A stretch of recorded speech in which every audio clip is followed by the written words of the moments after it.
De volta com o cenário político, nesta terça-feira estamos recebendo aqui Luiz Sérgio Monte, que é chefe do 33º Cartório Eleitoral aqui de Mossoró. Estamos falando sobre legislação eleitoral, essa preparação para o dia da festa democrática neste ano de 2022, o primeiro turno, dia 2 de outubro. Se você tem alguma dúvida, manda sua mensagem aqui através das redes sociais que estão aparecendo aqui no canto da tela. Tem o nosso Twitter, @CenaPolíticoTCM, tem o nosso Facebook, o nosso Instagram, @CenárioPolíticoTCM. Instagram é interessante você seguir, porque você sempre fica sabendo antes lá no Instagram quem que vai ser o nosso entrevistado. Então, segue lá no nosso Instagram ou manda mensagem também aqui no nosso WhatsApp, 98802-8979. Já tem informação. Com as boas chuvas deste ano, a Secretaria de Estado da Agricultura, da Pecuária e da Pesca prevê uma produção recorde de aproximadamente 3 milhões de toneladas de cana-de-açúcar, valor superior à safra de 2020 e 2021. Queiroz está confiante que a safra deste ano será melhor que a do ano passado. Aqui são aproximadamente 6 hectares de área plantada de cana-de-açúcar. E ele explica que as chuvas ajudaram bastante na produção. Apesar de não ter aumentado a área de plantio, a qualidade da cana foi superior. As chuvas foram excepcionais, ótimas, boas demais, né?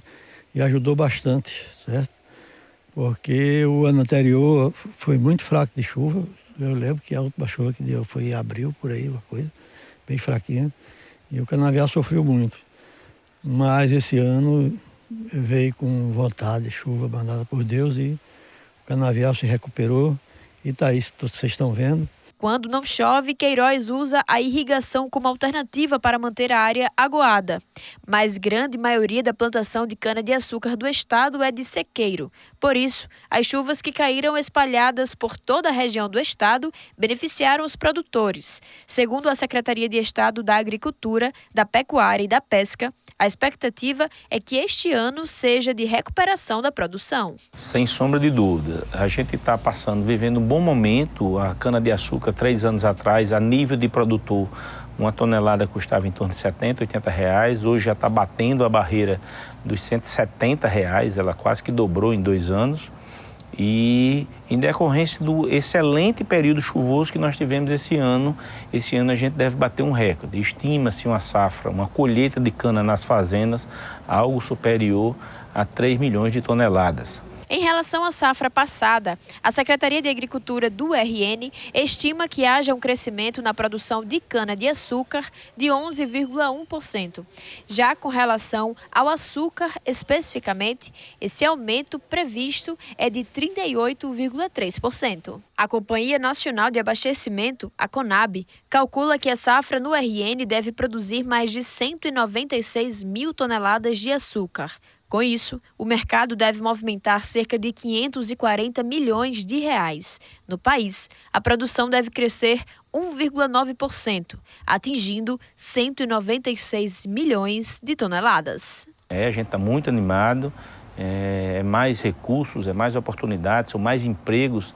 Se a gente acompanhar os dados do CAGED, você percebe que nesse período agora, agosto, setembro, os números tem um crescimento de forma significativa, e isso decorre dessa colheita da cana-de-açúcar, que começou agora em agosto, e também da safra de melão, que ajuda muito os dados da geração de emprego oficial. É importante, né? A safra sendo maior este ano, a gente espera que possa o governo do estado, junto com os produtores, enfim, as indústrias, terem essa capacidade de transformar o que o nosso Rio Grande do Norte tem de bom, de positivo, de produtor, né, para a melhoria da nossa economia, também com geração de emprego e renda. Vamos voltar à nossa conversa com o Luiz Sérgio Monte, que é chefe do cartório eleitoral aqui de Mossoró, da 33ª Zona. Semana passada, o TRE, aqui em Mossoró, emitiu uma portaria, né? O magistrado, como em anos eleitorais, vem colocando esta portaria, que é importante, sobre a circulação de carro de som no centro da cidade. Vocês já tiveram algum tipo de denúncia este ano? E por que essa portaria ela foi necessária? Olha, é uma medida que vem sendo tomada a cada período eleitoral. Acredito que desde a eleição de 2008, salvo engano, essa portaria ela vem a ser editada. Ela toma por base diversas circunstâncias e argumentos, mas eu poderia mencionar aqui que há uma lei municipal que proíbe a propaganda comercial por carros de som ali em um certo quadrilátero ali do centro da cidade. Não é todo o centro, é um quadrilátero formado por 4 ruas. Aquele centro mais crítico, né, de movimento maior. E então, como há essa lei municipal que veda essa propaganda comercial, a portaria tão só estende os efeitos para também proibir a propaganda eleitoral dentro desse quadrilátero formado por essas 4 ruas, né, de modo para não prejudicar o trânsito de veículos e de pedestres ali numa área que já é bastante crítica. E é uma portaria que vem sendo adotada com sucesso. A gente percebe que a própria militância político-partidária aqui da cidade gosta do teor da portaria, porque muitas vezes são eles mesmos que perguntam no início da campanha, vai haver a portaria que proíbe?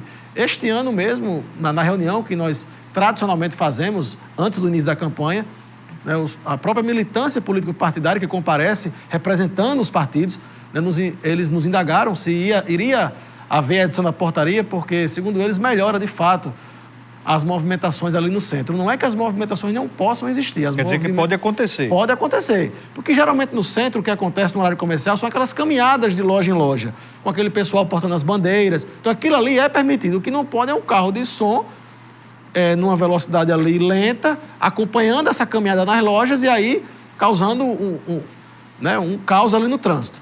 Então o carro de som não pode acompanhar esse trajeto, essa caminhada que é feita pela militância e pelos candidatos. Agora, claro, ao final do percurso, o candidato geralmente quer fazer um discurso ali, ele pode se valer de megafone, amplificador de som ou um carro de som que esteja regularmente estacionado, né? Se o carro estiver estacionado ok pelas normas de trânsito, ele pode se valer daquele som naquele carro e fazer, né, ampliar sua voz. Não há problema algum, desde que ele esteja regularmente estacionado e que o candidato, então, use um megafone, ele pode fazer o discurso ao final da sua caminhada.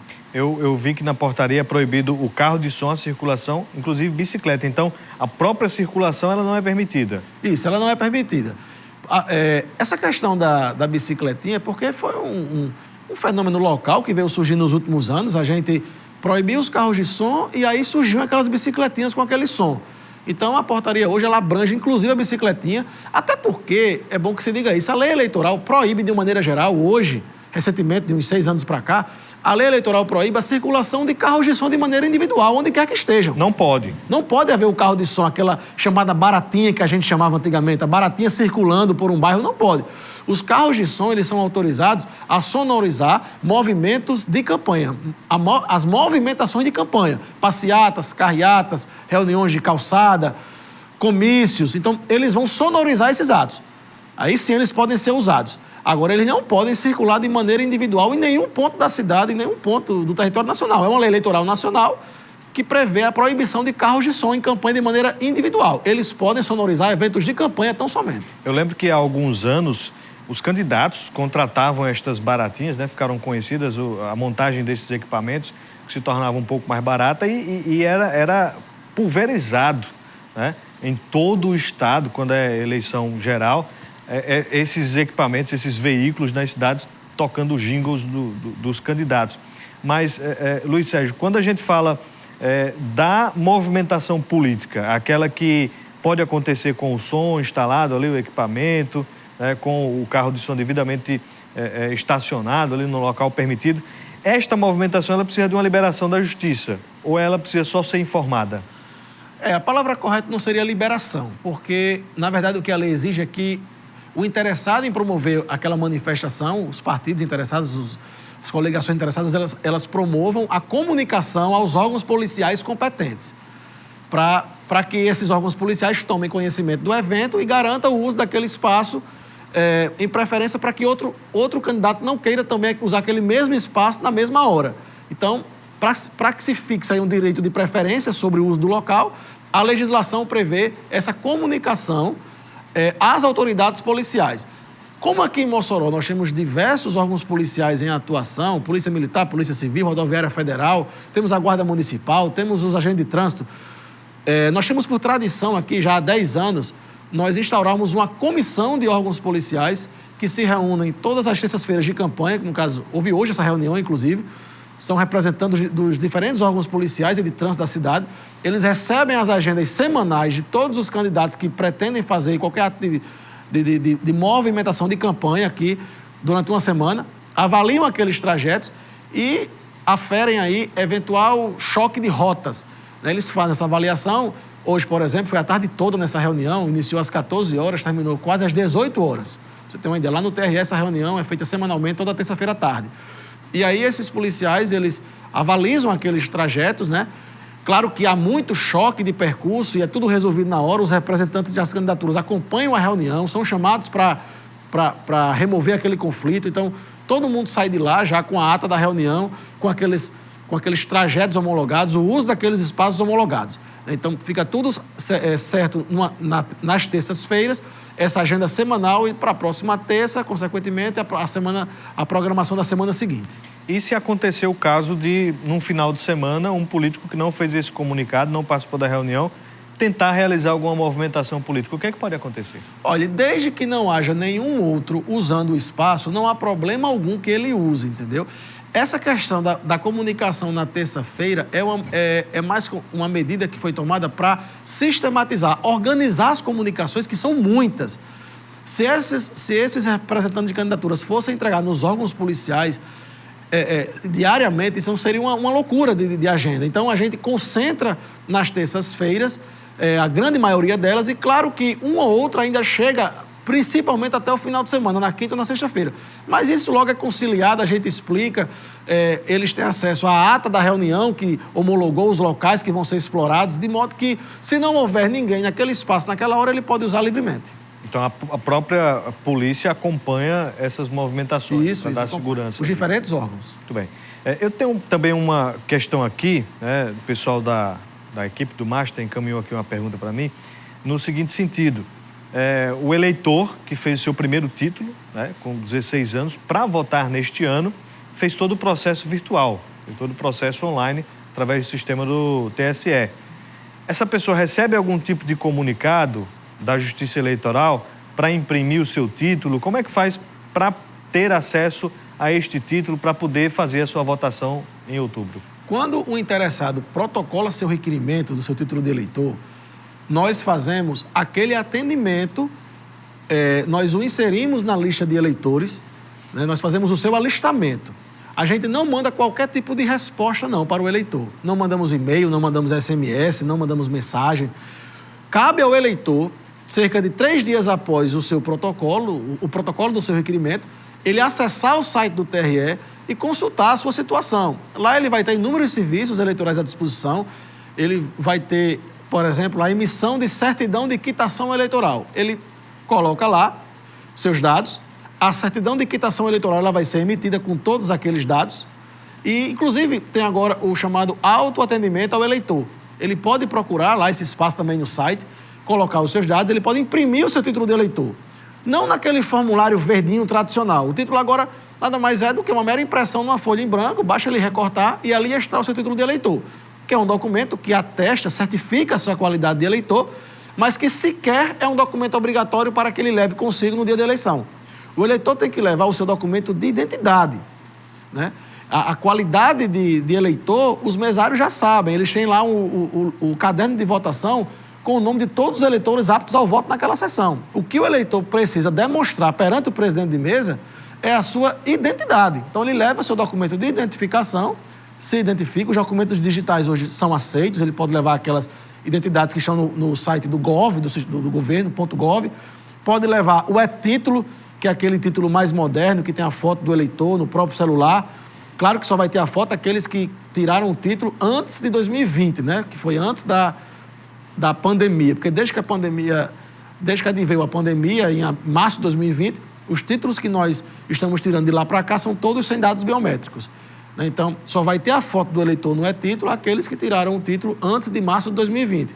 Mas ele pode comparecer com o e-título, somente com o e-título, se tiver fotografia. Se não tiver, basta ele levar a sua identidade simples. E o título é importante porque lá vai ter o número da zona, o número da seção, e o eleitor pode se informar sobre o seu local de votação. Inclusive, o e-título tem até aquele trajeto do eleitor, de onde ele se encontra até o seu local de votação, aquilo que o Google Maps faz. Então, o e-Título hoje tem essa ferramenta, ele importa do Google Maps e permite que o eleitor saiba até o seu trajeto, de onde ele se encontra e até o seu local de votação. Então, é importante saber onde é que vota e levar esse documento de identificação com foto. Tem uma pergunta aqui de um telespectador relacionada à atividade dos mesários. A gente vai fazer esse questionamento daqui a pouquinho, depois do intervalo comercial.